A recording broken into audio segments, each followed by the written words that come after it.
All right, Brad, what's your story? Hi, Ross.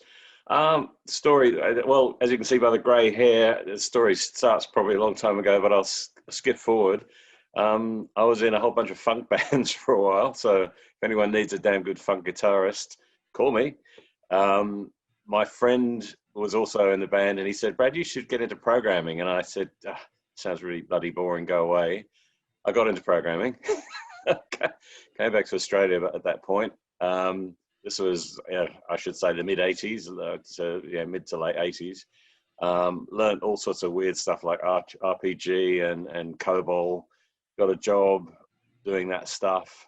Then got another job doing more other stuff where the PCs were slowly coming in. So many computers went out, PCs came in, networks came in. So I was programming and designing systems by that point. So going into a customer and saying, "What do you need? We'll build it." After probably about 4 years of that, one day I thought, I can do this myself.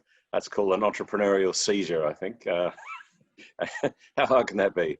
So I started a company basically developing custom software for people. That was in 1991. And we banged along, we grew, had a whole bunch of customers. The cash flow was good, except it was very lumpy because we had like big projects and then no projects, too many people, not enough people. Anyone who's in the custom software business knows that.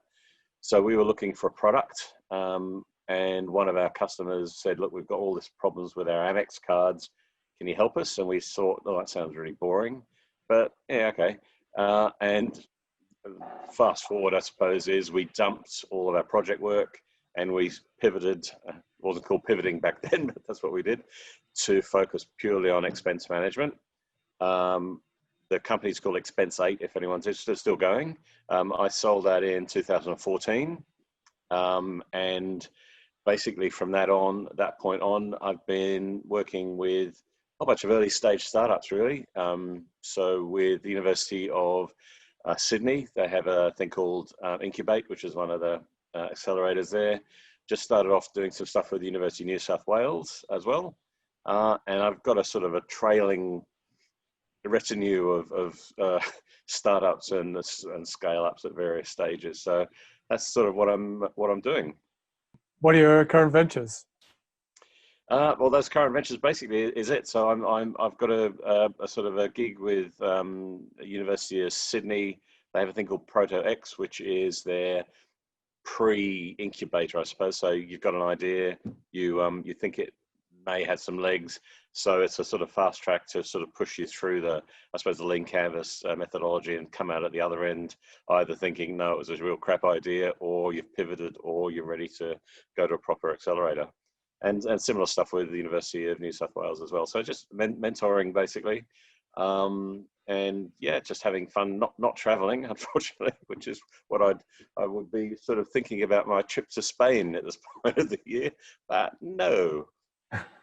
So why do you choose Bondi region to live and work?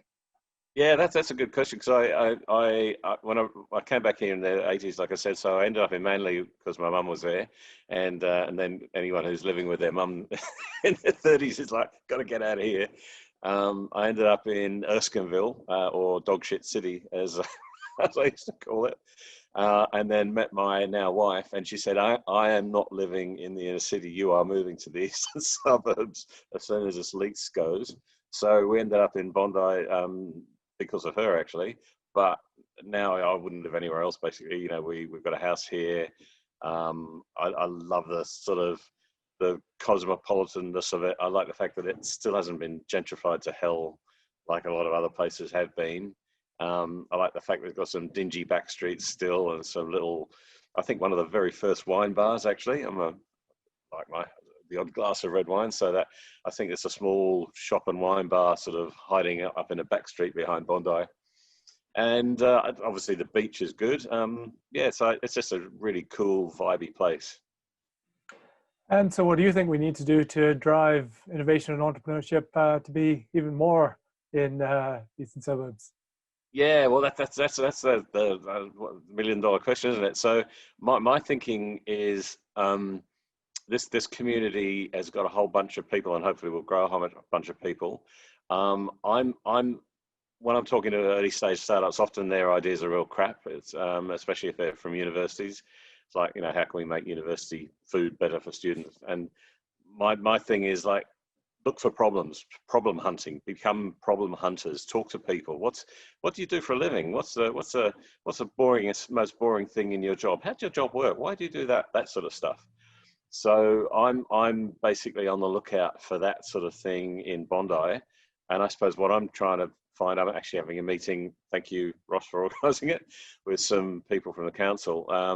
And I suppose I want to ask them, what's keeping you up at night? What's, you know, what's the problem you've got in Bondi that you want to fix? Because we've got a whole raft of people in this community, the Bondi community here, that are very smart and have got all sorts of ideas and lots of experience. And if you throw a gnarly problem at them, you probably get more crazy ideas than you bargained for. But yeah, what the hell? So let's give it a go. So yeah, long story short, let's find some gnarly problems. Let's put them to the community and let's form little mini teams. Think of it like a motion picture. You know, here's the storyline. Let's get the team together. Let's produce the movie, present it, and see what happens out of that. Fantastic. So wonderful to have you as part of the Bondi Innovation Alliance community, Brad. Thanks for let's make asking some me, good Ross. things happen. It's very cool. Yeah, let's make it all happen. Take it easy.